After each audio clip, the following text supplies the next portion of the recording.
in my first year in practice was the first arch that I did. And it was actually in March, right at my birthday, 10 years ago. We started doing more and more full arches over the past 10 years.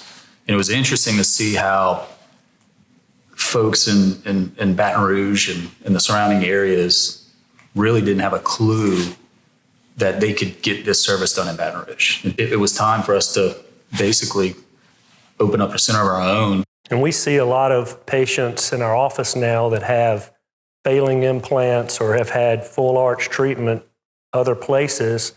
And frankly, these implants were placed by clinicians that weren't formally trained. Our doctors, as we sit here today, have got a combined 50 years of experience. We placed over 20,000 implants. We've probably done close to 500, if not more, of these arches over the years.